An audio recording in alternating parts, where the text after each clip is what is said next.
إن الحمد لله نحمده ونستعينه ونستغفره ونؤمن به ونتوكل عليه ونعوذ بالله من شرور أنفسنا ومن سيئات أعمالنا من يهده الله فلا مضل له ومن يضلل فلن تجد له وليا مرشدا وأشهد أن لا إله إلا الله وحده لا شريك له ولا ضد ولا ند ولا مثيل له ولا مثال له وأشهد أن سيدنا ومولانا ومعلمنا ومرشدنا ومخرجنا من الظلمات إلى النور محمدًا عبده ورسوله أرسله الله بالحق بشيرا ونذيرا وداعيا إلى الله بإذنه وسراجا منيرا فقد بلغ الرسالة وأدى الأمانة ونصح الأمة وكشف الغمة فترك أمته على المحجة البيضاء ليلها كنهارها لا يزيغ عنها إلا هالك اللهم صل وسلم وبارك عليه وعلى آله وأصحابه وأزواجه وذرياته وأهل بيته أجمعين أما بعد فأعوذ بالله السميع العليم من الشيطان الرجيم بسم الله الرحمن الرحيم ورفع أبويه على العرش وخروا له سجدا وقال يا أبت هذا تأويل رؤياي من قبل قد جعلها ربي حقا صدق الله العظيم رب اشرح لي صدري ويسر لي أمري واحلل عقدة من لساني يفقهوا قولي آمين يا رب العالمين۔ جب یہ پورا خاندان منتقل ہوا مصر تو ان کے استقبال کے لیے حضرت یوسف علیہ السلام تشریف لے گئے اور ان سے کہا کہ آپ امن کے ساتھ ادخلوا مصر آمنین، اور اس میں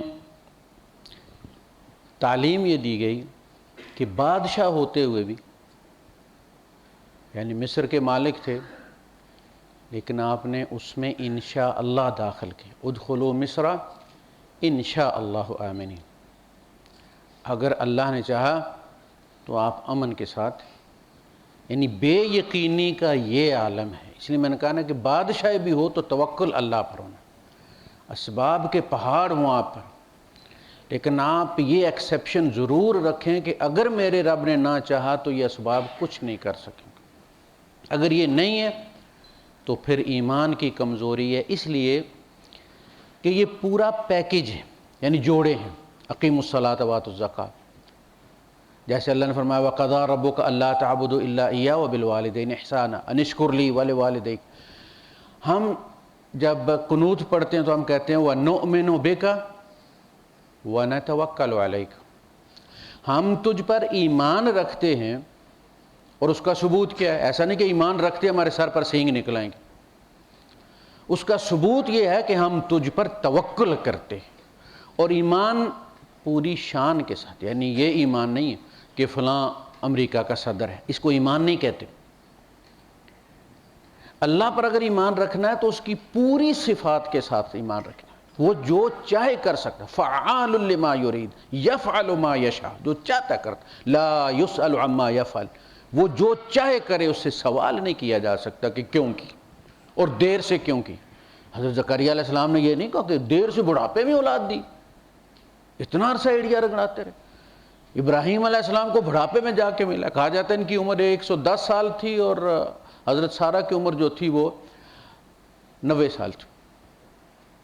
تو کیا کہنا؟ قال الحمد للہ الذی وہب لی علی الکبر اسماعیل واسحاق، ساری تعریفیں اس اللہ کی جس نے بڑھاپے میں جا کے دے دیا مجھے اسماعیل۔ یعنی یہ بڑھاپا جو ہے یہ الٹا انہوں نے ایڈوانٹیج دیا ہے کہ جس میں اسباب جواب دے جاتے ہیں وہاں اللہ پاک نے دیے۔ اور یہ اللہ کی سنت کہ جب سب دروازے بند نظر آتے ہیں اور بندے کے توکل میں تزلزل نہیں آتا تو اللہ اپنا خاص دروازہ کھولتا ہے۔ وَمَن يَتَّقِ اللَّهَ يَجْعَلْ لَهُ مَخْرَجًا، اللہ کا تقوی اختیار کرنے والے مطمئن رہیں، ان کا ایگزٹ اللہ نے رکھا ہے، بظاہر انہیں نظر نہیں آتا، رکھا ہوا ان کے لیے۔ اللہ پاک نے جب نبی کریم صلی اللہ علیہ وسلم نے خواب دیکھا کہ میں عمرہ کر رہا ہوں اور صحابہ سے بیان کیا تو سب کے اندر شوق بڑھا. یہ مکی لوگ تھے، صبح و شام آتے جاتے، دن میں 50 بار طواف کرنے والے لوگ تھے. یعنی یہ جہاں بھی جاتے تھے طواف کر کے جاتے تھے، پلٹ کر آتے تھے تو طواف کر کے پھر گھر آیا کرتے تھے. اب ان کو سالوں کا عرصہ ہو گیا تھا تو وہ تڑپ اٹھے، صاحب نے کہا جی چلیں چلیں چلیں چلیں، چل پڑے. حدیبیہ میں پہنچے تو وہ صلح والا معاملہ ہو گیا. حضور نے کہا کہ یہیں پر جو ہے وہ اپنی احرام اتار دو اور قربانیاں دے دو اور اگلے سال آ کے پھر. اب سامنے دروازے کے سامنے آ کے پلٹ کے جانا ان پر بڑا گراں گزرا. تو اللہ پاک نے کہا کوئی بات نہیں. کسی نے کہا کہ آپ نے تو خواب دیکھا تھا. حضور نے فرمایا میں نے یہی خواب دیکھا تھا کہ اسی سال کر رہے ہیں. اللہ اپنی حکمت سے یہاں لے کر آیا ہے. مکے والوں نے گھٹنے ٹیک دیے، تمہیں اپنے برابر کی قوت سمجھ کر تم سے معاہدہ کیا امن کا انہوں نے. اب تم بگوڑے نہیں ہو، اب تم فراری نہیں ہو، اب تم ایک گروہ نہیں ہو. اب مکے کی سٹیٹ نے مدینہ کی سٹیٹ کو تسلیم کر لیا. یہ تھوڑی بات ہے. اس لیے اللہ پاک نے فرمایا انا فتحنا لک فتحا مبینا. اے نبی یہ لڑے بغیر فتح دے دیا، اور ابھی بہت کچھ میں نے رکھا ہوا ہے، تم اس پر قدرت نہیں رکھتے. اللہ نے اس کو گھیرا ہوا ہے، اللہ وہ اور لعنت کرے. آپ نے فرمایا اللہ کے رسول میں نے اس کو اللہ کی خاطر آزاد کیا. آزادی معمولی چیز نہیں ہوتی تھی اس زمانے میں. آقا مر بھی جائے تو غلام آزاد نہیں ہوتا تھا، وراثت میں منتقل ہو جاتا تھا. تو بندہ جب کہے الرحمن الرحیم تو اپنے گناہ اور رب کی معافی ذہن میں رکھے کہ وہ رحمان الرحیم ہے. تو میں چل رہا ہوں. وہ کہتا ہے وَلَوْ يُؤَاخِذُ اللَّهُ النَّاسَ بِظُلْمِهِمْ مَا تَرَكَ عَلَىٰ ظَهْرِهَا مِن دَابَّةٍ. اللہ لوگوں کو ان کے کیے پر پکڑنے لگے تو اس زمین پر چلنے والا کوئی نہ چھوڑے. تم سارے ظالم ہو. میں درگزر کرتا ہوں نا، وہ بنی اسرائیلیات میں ہے کہ بندہ دعا کسی کے خلاف بد دعا کی تو اللہ پاک نے اس وقت کے رسول سے کہا کہ اس بندے کو یہ کہہ دو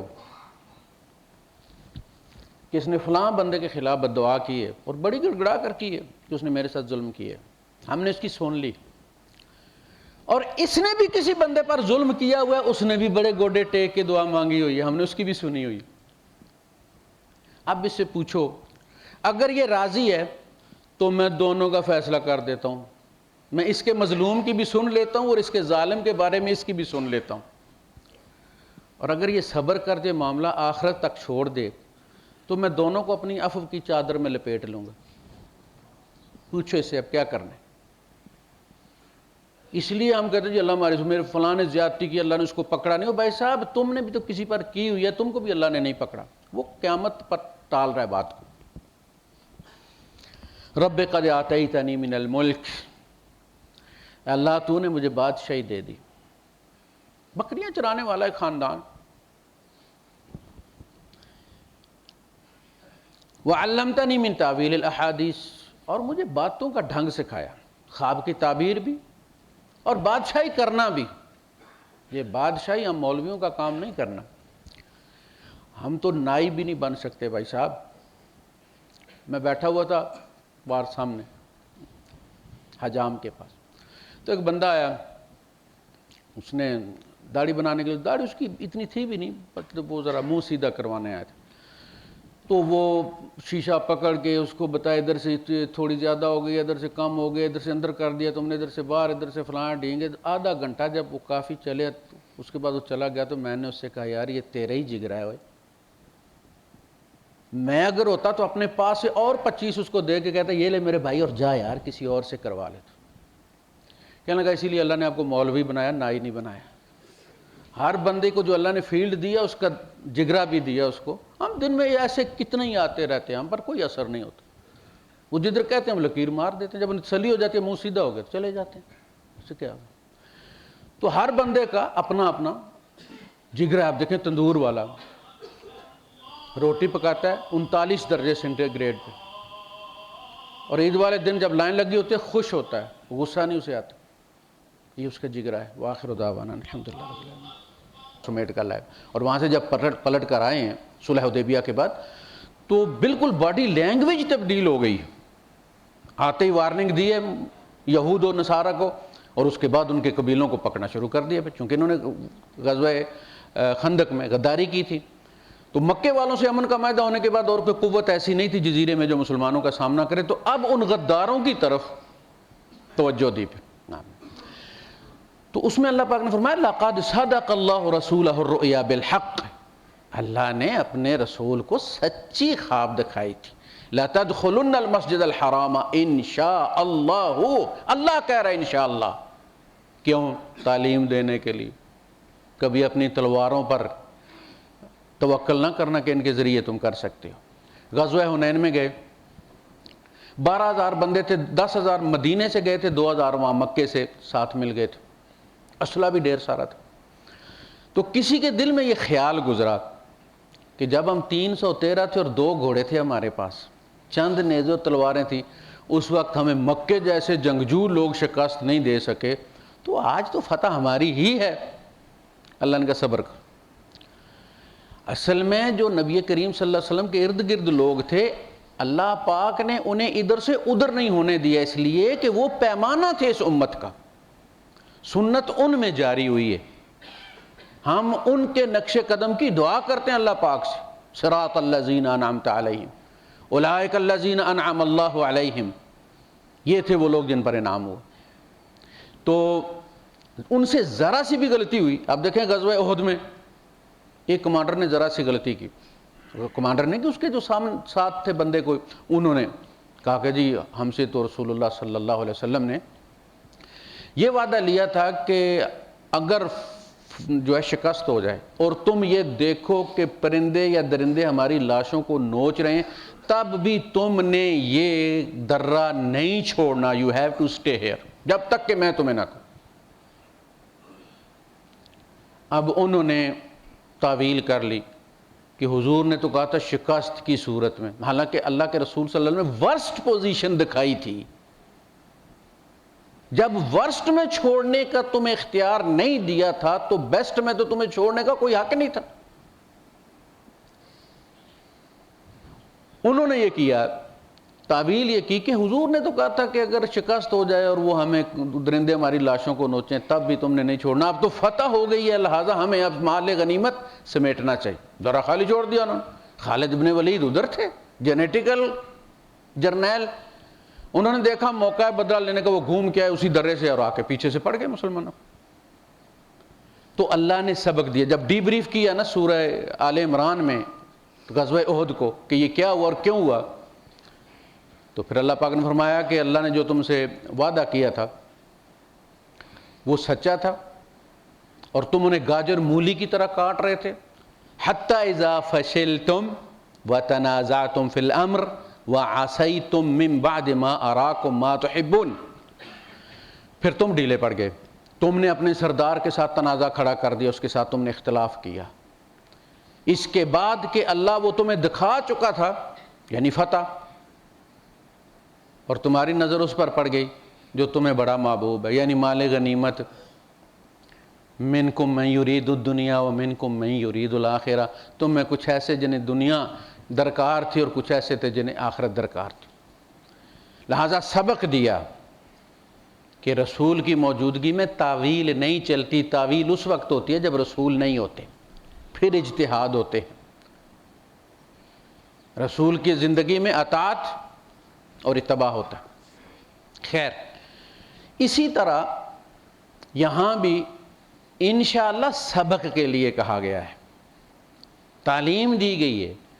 اللہ کے رسول صلی اللہ علیہ وسلم نے جب یہ کہا کہ میں کل ان سوالوں کا جواب دے دوں گا، تو کیا آپ کے ذہن میں یہ نہیں تھا؟ اگر آپ نے دینے ہوتے تو اسی وقت دے دیتے، آپ کو پتا تھا کل مجھے اللہ بتائے گا تو میں بتا دوں گا، لیکن انشاءاللہ نہیں کہا، منہ سے نہیں کہا، دل میں تو تھا۔ نبی کا دل اللہ سے ایک لمحے کے لیے غافل نہیں ہوتا، سوتے میں غافل نہیں ہوتا۔ یہود نے پڑھا کے بھیجی پٹی کے، پوچھو ان سے کہ ایک نبی اور ایک عام آدمی کی نیند میں کیا فرق ہوتا ہے؟ آپ نے فرمایا عام آدمی کی آنکھیں بھی سو جاتی ہیں، دل بھی سو جاتا ہے۔ نبی کی آنکھ سوتی ہے، نبی کا دل کبھی نہیں سوتا، وہ آن لائن ہوتا ہے اللہ کے پاس، کسی وقت بھی کوئی آرڈر آ سکتا ہے، اس لیے نبی کا خواب وہی ہوتا ہے، اور نبی کو سوتے میں جگایا نہیں جاتا چاہے نماز کا وقت ہو جائے، کہ شاید وہاں کوئی وحی کا سلسلہ چل رہا ہے، وہ اللہ کے دربار میں حاضر ہیں، مکالمہ چل رہا ہے، ہمیں یہ ان کو ڈسٹرب نہیں کر، اسی لیے موسیٰ علیہ السلام کو نہیں جگایا تھا، اس بندے نہیں بتایا تھا، وہ جو ان کے ساتھ گیا تھا اور مچھلی جو ہے وہ زندہ ہو کے پانی میں چلی گئی تھی، اس نے کیوں نہیں جگایا تھا؟ رسول کو نہیں جگایا جاتا۔ اللہ کے رسول صلی اللہ علیہ وسلم اس حالت میں سویا کرتے کہ آپ سوئے ہوئے ہیں لیکن پاس میں بیٹھا کوئی باتیں کرو تو آپ کو وہ باتیں بھی سمجھ لگ رہی ہوتی، عجیب نیند تھی، جو دل ایک لمحے کے لیے اللہ سے غافل نہیں ہوتا۔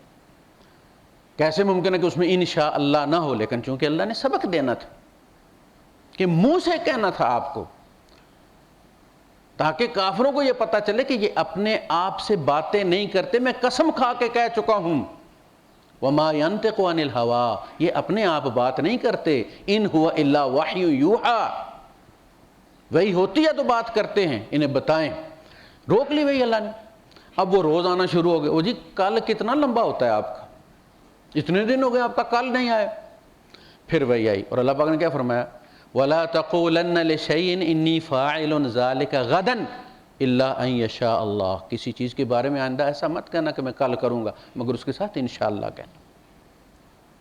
یہ رسول کو تعلیم ہے، اور ہم پتہ نہیں کیا بول جاتے ہیں، کتنے کتنے بڑے دعوے کر دیتے ہیں، میں کل یہ کر دوں گا، میں فلاں کر دوں گا، میں ڈھینگ کر دوں گا، کتنے منصوبے ہوتے ہیں ہمارے، اور کل کے لیے بھی وَمَا تَدْرِي نَفْسٌ مَاذَا تَكْسِبُ غَدًا، کسی جان کو کوئی پتہ نہیں اس نے کل کیا کرنا، اس کی اپنی پلاننگ ہوتی ہے، اور اگلے دن وہ جناب علیہ صندوق میں لیٹا ہوا ہوتا ہے۔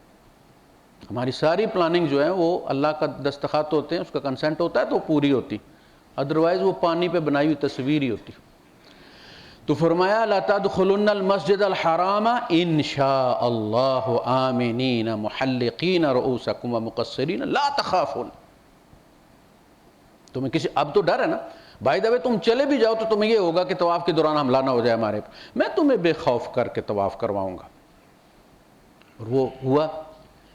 تو یہ تعلیم ہے کہ بادشاہ ہیں اور والدین کو کہہ رہے ہیں کہ ادخلوا مصر ان شاء اللہ آمنین، یہ تعلیم۔ جب وہ داخل ہوئے رفع الیہ ابویہ، تو آپ نے اپنے والدین کو اپنے ساتھ تخت پر بٹھا لیا،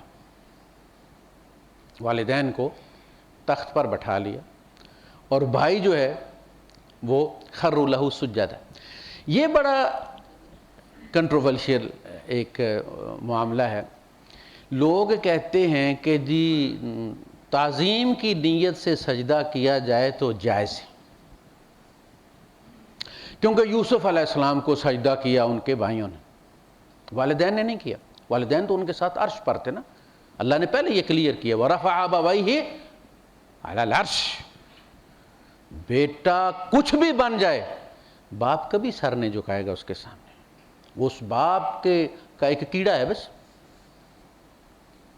اس لیے ان کو نہیں جھکایا، ان کا سر، یعقوب کا سر یوسف کے سامنے نہیں جھکایا، بھائیوں کا جھکایا ہے جن کی دشمنی تھی ان کے ساتھ۔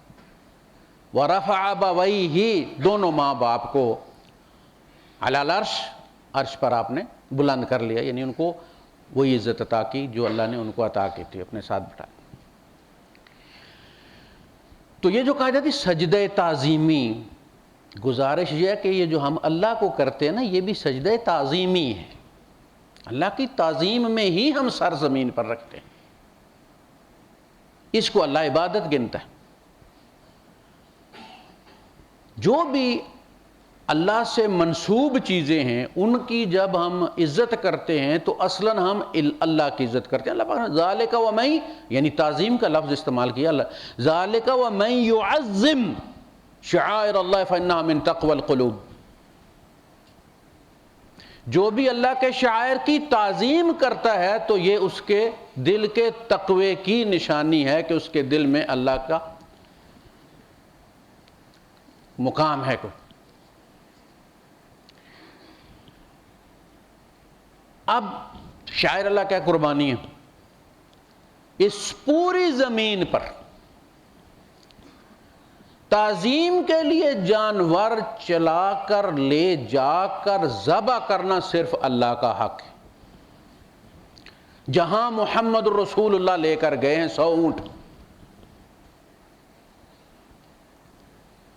مدینے نہیں لے جا کر ذبح کیا جائے گا، اور جب مدینے لے جا کر ذبح نہیں کیا جائے گا تو اور کسی مزار کی یہ عظمت نہیں کہ وہاں لے جا کر ذبح کیا جائے. جو لے جایا جائے گا آپ صرف بسم اللہ اللہ اکبر نہیں، پورا قرآن بھی پڑھ دیں تو وہ اسی طرح حرام ہے جس طرح خنزیر حرام.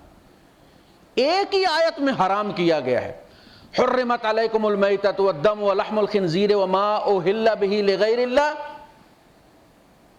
اور پھر وما ذبح علی النصب والمنخنقۃ والموقوذۃ والمتردیۃ والنطیحۃ وما اکل السبع الا ما ذکیتم وما ذبح علی النصب. جو کسی استحان پر جا کر تم نے ذبح کیا ہے، اگرچہ اللہ کے نام پر ذبح کیا ہو، وہ جو سفر کرا کے لے کے گئے ہو وہ حرام ہے. سر ایک ہی جگہ جہاں لے جا سکتے ہو، یہ اللہ نے پیدا کیے اسی کے در پہ قربان کیے جا سکتے ہو. تم تو بندے مار دیتے ہو، شریعت کہتی ہے تم جانور بھی اس کے نام کے بغیر نہیں ذبح کر سکتے، یہ اس کی چیز تھی. یہ ہے مسئلہ. تو وہ تعظیم ہی ہے. 7 چیزوں پہ 2 پاؤں، 2 گھٹنے، 2 ہاتھ، 6 اور 1 ماتھا. ماتھا اللہ پاک نے ایسی جگہ رکھا ہے کہ ماتھا اگر ٹکایا جائے تالو سے سجدہ نہ کیا جائے. ماتھا ٹکایا جائے تو ناک خود بخود لگ جاتی، اور نظر ناک پہ رکھی جائے تو خیال ادھر ادھر نہیں ہوتا. یہ بات میں نوٹ کر لیں. آج سجدے میں اگر آپ اپنی ناک کو دیکھیں، اس کو، آپ کا خیال کبھی نہیں بھٹکے گا، ایسے کنسنٹریشن رہے گی. تو یہ جو ہم اللہ کو کرتے ہیں نماز میں، یہ بھی اللہ کی تعظیم کرتے ہیں. عبادت کا مطلب اللہ کے حکم کو پورا کرنا ہے. وہ جو آدم علیہ السلام کو کروایا گیا تھا فرشتوں سے، وہ بھی یہ سوالہ سجدہ نہیں تھا. جب سے اللہ پاک نے کائنات پیدا کی ہے، سوائے اللہ کے سجدہ کسی کو جائز نہیں. سجدہ اصل میں ہوتا ہے رکع، جھک گیا. حضرت داؤد علیہ السلام کے بارے میں فرمایا کہ خر راکعا، وہ رکوع میں چلے گئے. اسی لیے فقہا کہتے ہیں کہ اگر سجدے کی آیت آ جائے تو آپ رکوع میں چلے جائیں تو بھی سجدہ ہو جاتا ہے. سجدے کی آیت آئی، آپ سجدے میں نہ جائیں، آپ رکوع کر لیں اس پر تو بھی سجدہ ادا ہو جاتا ہے. یہ سجدے کی قسم. یہ ہے بو ڈاؤن، یہ سجدہ، رکع جھکنا.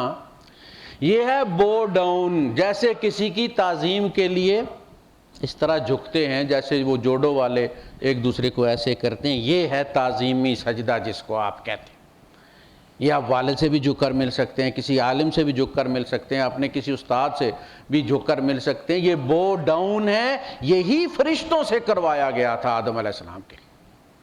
بو ڈاؤن ٹو آدم، تعظیم کرو ان کی، بس اتنی ساری. ایسا نہیں کہ وہ سجدے میں سر رکھ کے اور گوڈے اور گٹے رکھ کے 7 چیزیں پوری کر کے سبحان ربی الاعلیٰ کہتے رہے تھے. آدم کو سجدہ کروایا تو تسبیح کیا پڑی تھی؟ پھر اگر سجدہ آدم کو ہوتا تھا پھر تسبیح بھی آدم کی ہونی چاہیے تھی نا. نہیں، بس صرف جھکنا تھا ایسے کر کے، ان کی عظمت تسلیم کرو، یہ تھا. ورنہ کسی شریعت میں کوئی تعظیمی سجدہ غیر اللہ کے لیے جائز نہیں. اٹس جسٹ بو ڈاؤن. بھائیوں نے، بڑے بھائیوں نے جو ہے وہ سرنڈر کر دیا، نیچے ہو کے تعظیم دی. بس اتنی ساری بات ہے. اس میں سے کوئی سجدہ پیر صاحب کے لیے نہ نکال لیں آپ کہ پیر صاحب کو سجدہ کرنا بھی جائز ہے. یہ تعظیمی ہم کون سا ان کی عبادت کرتے؟ یہ تو ایسے جیسے کوئی عورت کسی کے جسمات جا کے سوئے اور کہے میں اس کو شور سمجھ کے سوتی پھر تو گناہ تھا. میں تے انہوں نہیں اپنا خصم منیا، خصم تے میرا ایک ہی کام خصم والا کر دی. تم کہتے خدا تو نہیں ہے، کام خدائی والا تم نے کر دی. تو وہ کوئی سجدہ ایسا جس میں ماتھا اس کے سامنے ٹکانا پڑے وہ شریعت میں کسی کے لیے جائز نہیں ہے، کبھی بھی جائز نہیں رہا، فرشتوں کو بھی جائز نہیں. کہ وہ جبرائیل کی اس طرح تعظیم کریں کہ سر اس کے سامنے رکھ دیں۔ یہ سر رب کی امانت ہے، اور اس میں سے سجدے کلیکٹ کیے جائیں گے، تو غیر اللہ کے لیے تو نہیں۔ من صلی یرائی فقد اشرک، جس نے ریاکاری کی نماز پڑھی اس نے شرک کیا۔ صحابہ نے پوچھا اللہ کے رسول، بندہ اللہ کے لیے نماز پڑھتا ہے اس میں شرک کہاں سے آ جاتا؟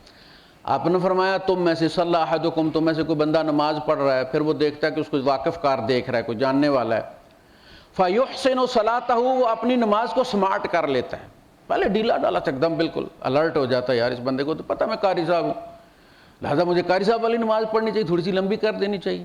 پہلے 3 بار سبحان ربی العظیم تھا، 5 بار ہو گیا، وہ 3 بار اللہ کے لیے تھا، 2 بار اس بندے کے لیے، فقد اشرک، شرک داخل ہو گیا اس میں۔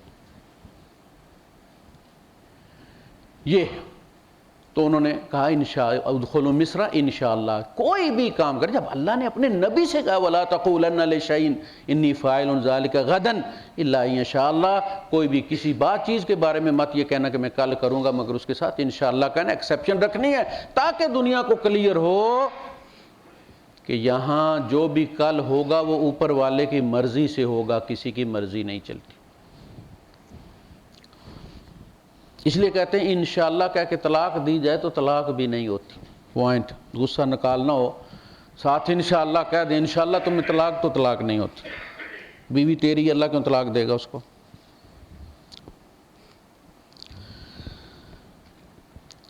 جی وقال یا ابت ھذا، انہوں نے جب دیکھا بھائی جھک گئے ہیں تو انہیں کوئی ملامت نہیں کی بھائیوں کو، کہ یاد ہے کل تم نے ایسے کیا تھا، تم بڑے چھریاں لے لے کے میرے پیچھے بھاگتے پھرتے تھے مارنے کے لیے، آج بڑے نیک بخت بنے ہوئے، ان کو وہ خطاب ہی نہیں کیا۔ قال یا ابت ھذا تأویل رؤیایا، ابا جی یہ ہے وہ میرے خواب کی تعبیر، قد جعلھا ربی حقا، میرے رب نے اس کو فلفل کر دیا، مشن اکمپلسڈ۔ دیکھیں میرا رب کن مراحل سے گزار کے مجھے یہاں لائے، ہر مرحلہ برا نظر آتا، باپ سے جدا کیا، کنویں میں ڈال دیا، بک گئے، کوڑیوں کے مول بکے، غلام بنا کے جیل بھیجے گئے، لیکن رب نے جو طے کر رکھا تھا، فرمایا ان ربی لطیف لما یشاء، میرا رب جو کرنا چاہتا ہے وہ ایسے لطیف طریقے سے کرتا ہے کہ بندے اس کی مرضی پوری کر رہے ہوتے ہیں اور سمجھتے ہیں کہ اس کی مخالفت کر رہے ہیں۔ وہ 15ویں پارے میں وہ لفظ ہے وَلِيَتَلَطَّفْ، جہاں کہا جاتا ہے کہ جی قرآن آدھا ہو جاتا ہے حروف کے لحاظ سے بھی،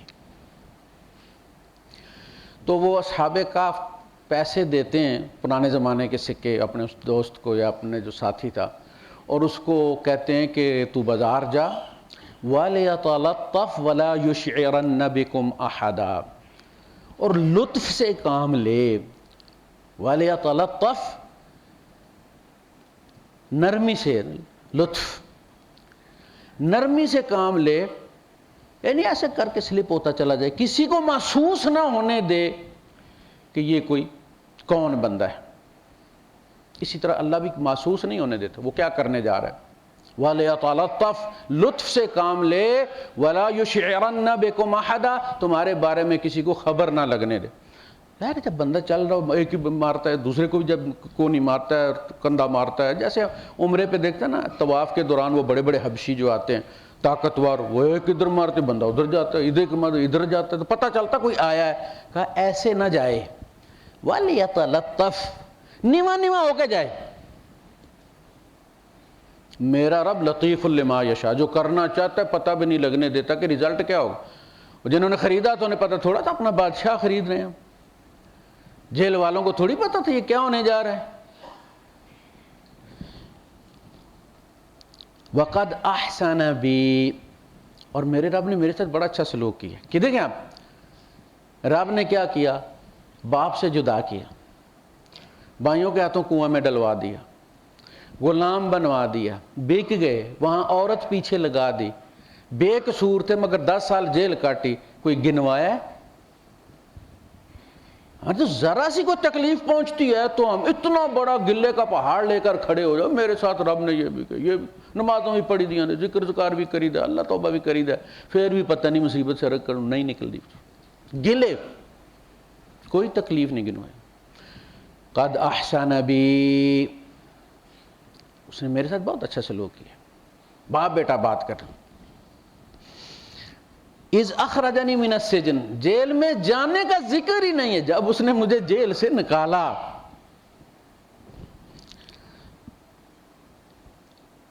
وجاء بکم من البدو، اور صحرا سے آپ کو لے کر آیا میرا اللہ.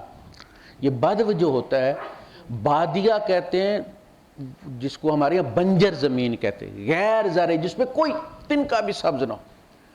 بادیہ سے بدو، اور اس سے بنا ہمارا بدو، یعنی دیہاتی، صحرائی.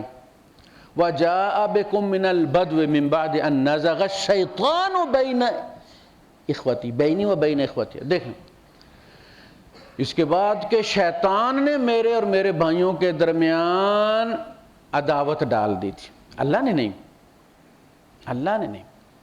برائی کو اللہ کی طرف منسوب ہی نہیں کرتا.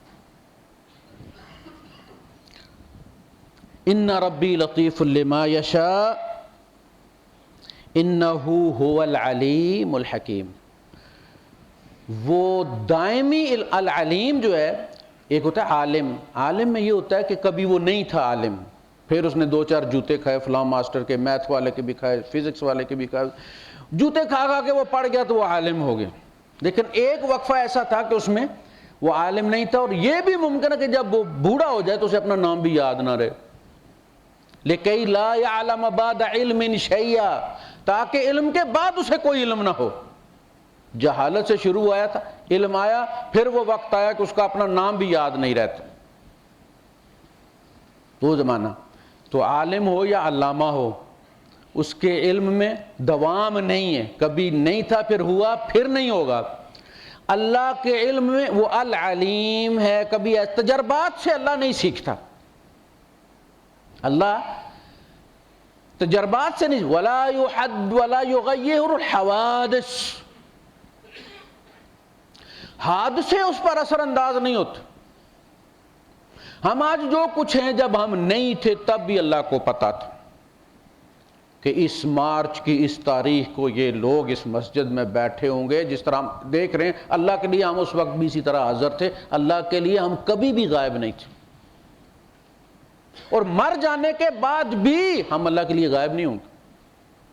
اس کے لیے ہمیشہ، اسی لیے اگر وہ عالم الغیب، وہ غیب وہ جو تم سے غیب ہے. اللہ سے کوئی چیز غیب ہے ہی نہیں. وہ جو چلے گئے ہیں، جو ہمارے والدین ہیں، ہم ان کے لیے دعائیں کرتے ہیں، وہ اللہ کے لیے ایسے ہی حاضر ہیں جیسے آپ یہاں بیٹھے ہوئے ہیں. تو اللہ کے لیے ہر چیز حاضر ہے. وہ العلیم ہے، دائمی علم والا.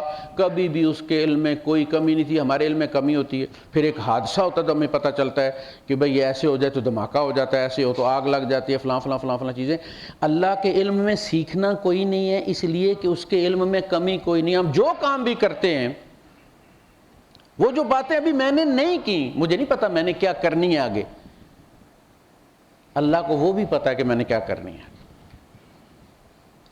میرا وہ باتیں کرنا اللہ کے علم میں اضافہ نہیں کرے گا کہ میں وہ بات کروں گا تو اللہ کو پتہ چلے گا. اللہ کو پتہ ہے میں نے کیا کرنا ہے، اگلے جمعے کو کیا کرنا ہے، اور اگلے جمعے کو میں نے کہاں ہونا ہے. یہ ہے علم. یعنی اللہ کے علم کا اتنا جلال ہے کہ بندہ تھوڑا سا اس کا مراقبہ کر لے تو اس کی ہستی ختم ہو جاتی ہے اللہ کے سامنے، اس کی میں ختم ہو کر رہ جاتی. وہ ڈھیروں منصوبے بنائے گا. یہ انسان کی فطرت ہے، اللہ نے اس کو ودیعت کی ہے. چڑیا بھی اپنا گھر بناتی ہے، انسان بھی سوچتا ہے، اولاد کا سوچتا ہے، لیکن توکل ہمیشہ اللہ پر کرتا ہے. اللہ کی منتیں کرتا ہے کہ اللہ پاک میں یہ سارے منصوبے بنا رہا ہوں، مگر مجھے پتہ ہے کہ تو نے پورے کرنے ہیں تو یہ پورے ہونے ہیں. یہ بات ذہن میں رہے کہ میری پلاننگ بے شک مکمل ہو. اے اللہ یہ تو قابل عمل نہیں ہے.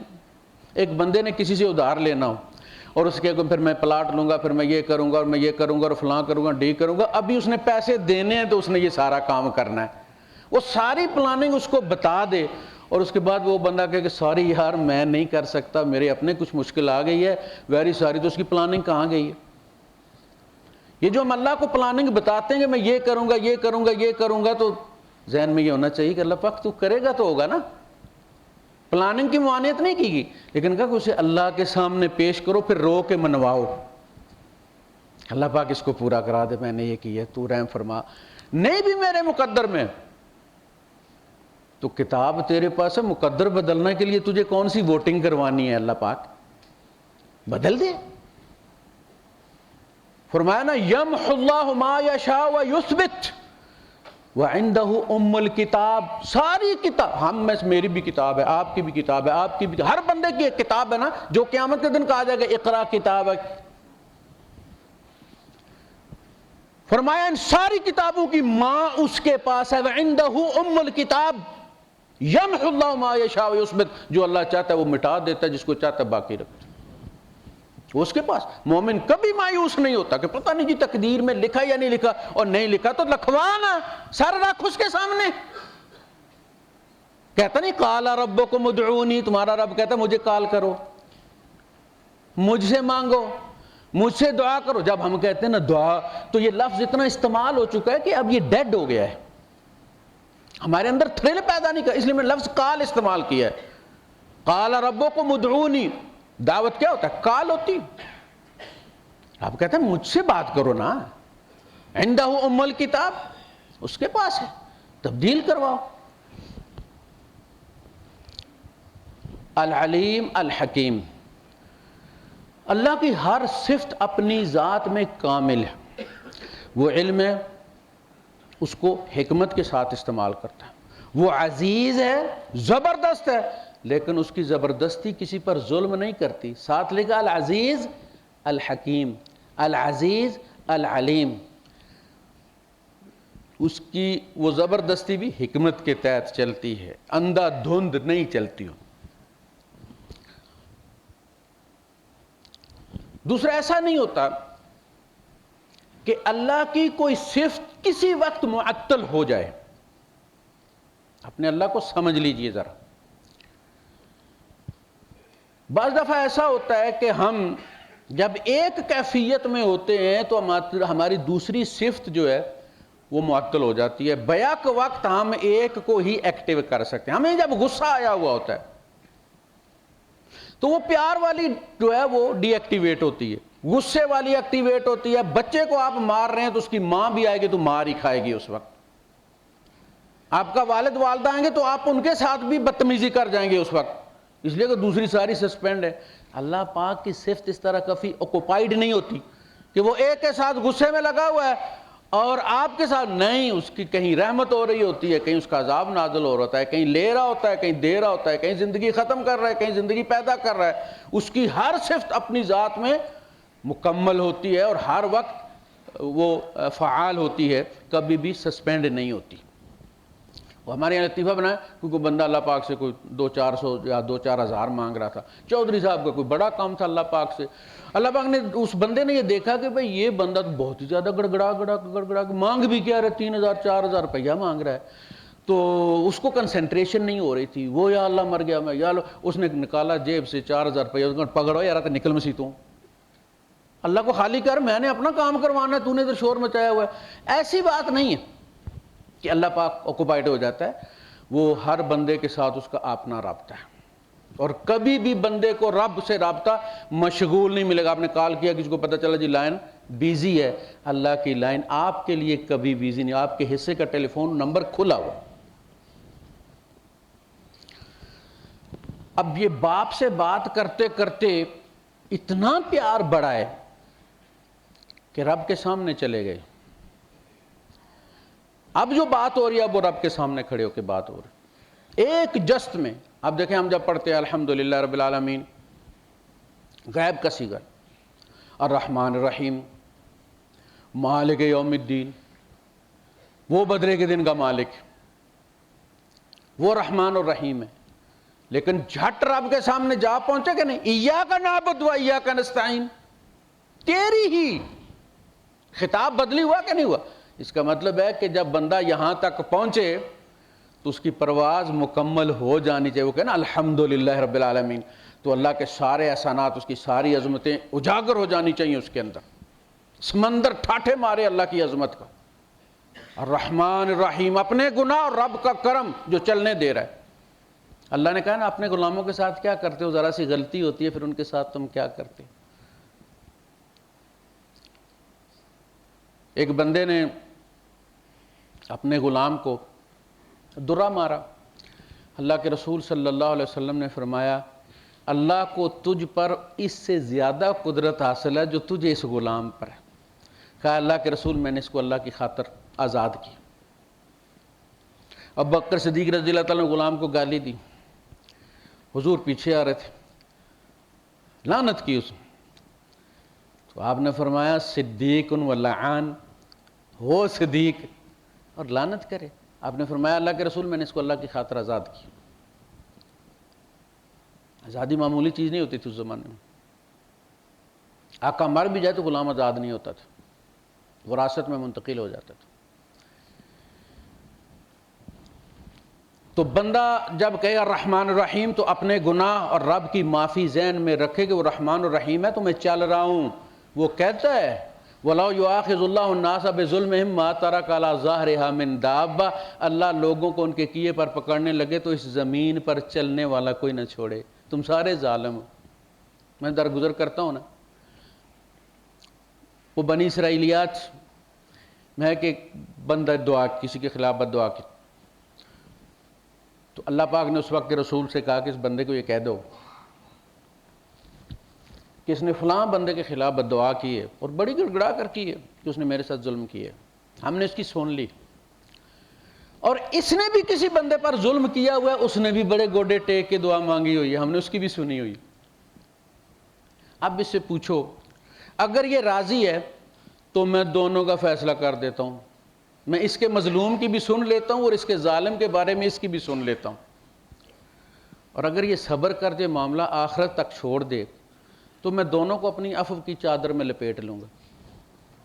پوچھو اس سے اب کیا کرنا ہے۔